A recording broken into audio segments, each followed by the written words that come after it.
The worn leather of my father's old office chair still carried the faint scent of his cologne as I sank into it, staring at the stack of accounting books spread across the mahogany desk. I was 13 the first time you brought me here, to this very spot in the back office of Carter's auto shop. Maya, sweetheart, he said, his calloused hands steadying mine as I traced the ledger's columns. One day, all of this will be yours. But first, you've got to learn how to protect it. At the time, his words didn't quite land. I was just a kid, still convinced my father was unshakable, the empire he built as solid as the concrete floor of his first garage. Back then, my world revolved around Saturdays spent watching him work, the clang of metal on metal mixing with his off-key humming of old country songs. That was before cancer, before Rebecca, before it all started to unravel. Rebecca entered our lives like the click of her high heels on the shop's concrete floor, sharp and unavoidable. Dad was still reeling from Mom's death in a car accident 2 years earlier. I was 16 when he introduced her. Maya, meet Rebecca, he said, smiling wider than I'd seen in years. She's an investment banker I met at the Chamber of Commerce. Rebecca extended a perfectly manicured hand, her red lipstick flawless. Your father's told me so much about you, she said, her voice syrupy sweet. When she patted my cheek, I forced myself not to flinch. 6 months later, they were married. I stood in the church, suffocating in the pink bridesmaid dress Rebecca had chosen, despite knowing I hated pink, watching Dad beam at his new bride. My younger brother Tommy stood beside me, fidgeting with his bow tie. She makes Dad happy, he whispered, more to convince himself than me. For a while, everything seemed fine, at least on the surface. Rebecca redecorated, stripping our house of Mom's warmth and replacing it with cold, modern pieces that belonged in a catalog. Dad didn't seem to mind. He was consumed with expanding the business. I spent more time at the shop, soaking up every lesson he had to teach, while Tommy buried himself in baseball, anything to avoid Rebecca's passive-aggressive comments and subtle power plays. Then came the diagnosis. Stage 4 pancreatic cancer. 6 months to live at best.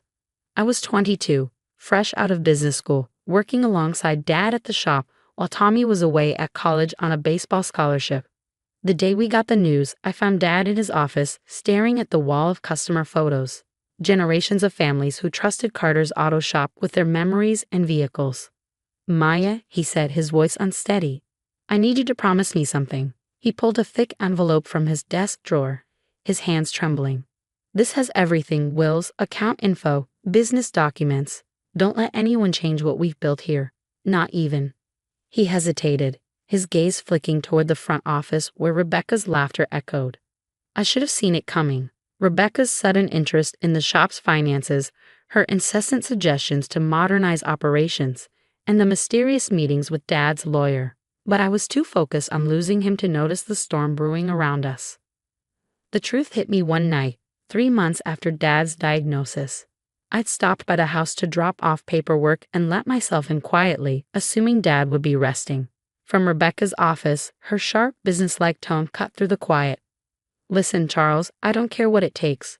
Those shops are worth at least $2 million, and I'm not letting some grease monkey stepdaughter inherit everything because Richard's sentimental. I've played the devoted wife for 3 years. I deserve something for my trouble. Figure out how to change the will. Make it happen. I froze soup for Dad cooling in my hands as my world shifted.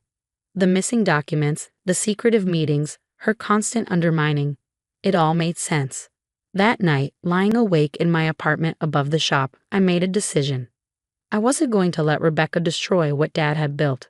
I didn't know then how much my choice would cost me or how deeply it would test everything I thought I knew about family and loyalty. That phone call was to James Richardson, my dad's oldest friend and the lawyer who had helped him set up the business 30 years ago. He was the same lawyer Rebecca had tried to replace with her more experienced counsel just 2 months after Dad's diagnosis. James' office hadn't changed in years, walls lined with legal books, the faint scent of pipe tobacco still lingering even though he quit long ago. Maya, I was wondering when you'd show up, James said, adjusting his wire-rimmed glasses. Your father told me you might come. He reached into his desk and pulled out a thick file. It's all here, his original will, the succession plans, everything legally filed and witnessed long before Rebecca came into the picture. My hands trembled as I flipped through the documents. Dad had planned everything down to the last detail. The business would be mine, with a trust set aside for Tommy to cover his education and future. Tucked inside was something else. A letter written just 2 weeks ago, its edges shaky from Dad's unsteady hand. My dearest Maya, it read, if you're reading this, then you know the truth about Rebecca. I'm sorry, sweetheart. I was blind, but I see her now for what she really is. The cancer is taking more out of me than I ever expected, and she's been relentless about making changes to the will. Don't let her undo what we've built. You're stronger than she thinks. I blinked back tears and folded the letter carefully. What do we do, James? He leaned forward, his voice low and steady. We fight, but understand this, Rebecca won't go quietly. She's already making her moves, and some of your family might side with her. Be ready for a fight, Maya. James wasn't wrong. That same evening, Tommy stormed into the shop as I was closing up, his face red with anger. What the hell, Maya? Rebecca says you're trying to cut her out of everything. She showed me a copy of the new will, one she and Dad have been working on together. Why are you doing this? Tommy, it's not true. She's manipulating you. You think I'm stupid? He interrupted. She told me how you've been sneaking around with Dad's old lawyer, trying to undermine her. You're just like Mom, always controlling, always selfish. The mention of Mom stung like a slap. Tommy, she's lying. That will she showed you. It's fake. Dad wouldn't. Enough, he snapped, cutting me off. Rebecca's the only one who's been honest about what's going on. Maybe you should take a good look at yourself. He stormed out before I could say another word, leaving me alone in the dimly lit shop. I sank onto the nearest workbench, surrounded by the tools and engines Dad and I had worked on together. The red light of the security camera blinked steadily in the corner. One of the cameras Dad had insisted on installing last year, just in case. The cameras. My heart raced as I hurried to the security office. Weeks of footage, complete with audio, stored safely in the cloud. It didn't take long to find what I needed. Rebecca's voice, sharp and confident, discussing her plans to sell the business and deal with the Carter kids, once Dad was gone.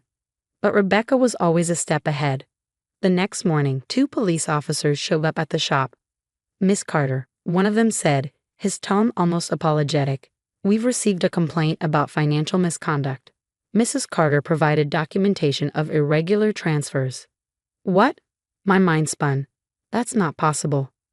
We'll need you to come with us, he interrupted, avoiding my eyes. As they led me out, Rebecca stood in the doorway, her phone pressed to her ear. Her expression was smug, the picture of triumph. She'd already begun spreading her narrative, painting me as a desperate, money-hungry daughter willing to steal from her dying father. The fallout was immediate. Family members turned against me. Aunt Sarah, who had always been like a second mom, stopped answering my calls. Longtime customers canceled their appointments. Even Tommy wouldn't listen to reason. But the worst part was Dad. When I visited him in the hospital, he looked frail, his once strong voice reduced to a hoarse whisper. Maya, he said, his eyes filled with pain, how could you? Rebecca showed me the proof. How could you do this to me? Dad, it's not true, I said, tears streaming down my face. Rebecca's lying, she's trying to. Enough, Rebecca interrupted, pressing the call button for the nurse. You're upsetting him, Maya. I think it's best if you leave. As I was escorted out of the room, I heard Tommy's voice, cold and full of anger. Haven't you done enough already? That night, I stared at my laptop, reviewing the footage and documents I'd gathered. I had the truth, but truth alone wasn't enough. Rebecca had poisoned the well so thoroughly that no one would believe me without something bigger. So I made a decision. I sent a single text to the one person Rebecca would never expect me to contact, her ex-husband. I met Marcus, Rebecca's ex-husband, in a small diner 50 miles out of town. He wasn't the bitter, vengeful man Rebecca had described. Instead, he was a weary accountant with kind eyes and a file folder full of evidence. She did the same thing to me, he began, spreading the papers across the table. Built up fake accusations, isolated me from my family, and ruined my business. By the time I cleared my name, it was too late. She'd already sold everything and moved on to her next victim. My hands trembled as I sifted through the documents. There it was, a pattern spanning 15 years, 3 marriages, and 4 ruined businesses. Why didn't you stop her? I asked. He gave a bitter laugh. I tried, but she's careful. She crafts her lies, makes sure there are witnesses for her stories, and plays the perfect victim. He slid one last document across the table. But this time, with you, she got sloppy. It was a loan application Rebecca had filed 3 weeks ago, using the shop as collateral.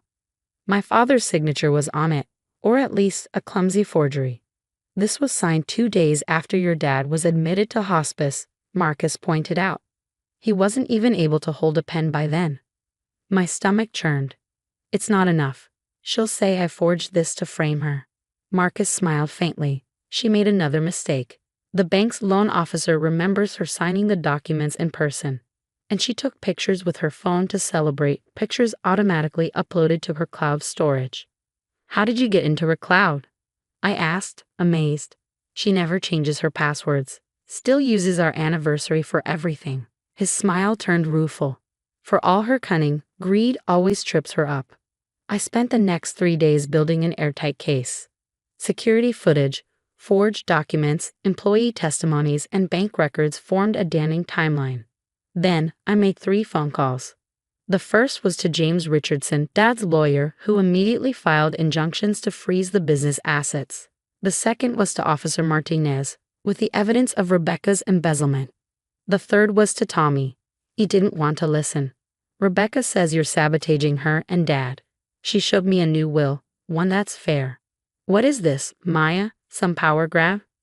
Just meet me at the shop tomorrow, I told him. Bring Rebecca. If you don't believe me after what I show you, I'll sign over everything to you. The next morning, I sat in Dad's office, the smell of motor oil and leather grounding me. Tommy arrived with Rebecca, who was all confidence until she saw Marcus sitting quietly in the corner. What is he doing here? She snapped, her composure cracking. I turned on the large screen. He's helping me tell the truth. For an hour, I presented the evidence. Rebecca's forged loan application, her whispered calls about selling the shop, her manipulation of employees. Then came the footage, her incriminating conversations in the shop, recorded by the security cameras Dad had installed. By the time I showed her loan officer's statement and the pictures from her cloud, Rebecca's face was pale, her lawyer visibly squirming.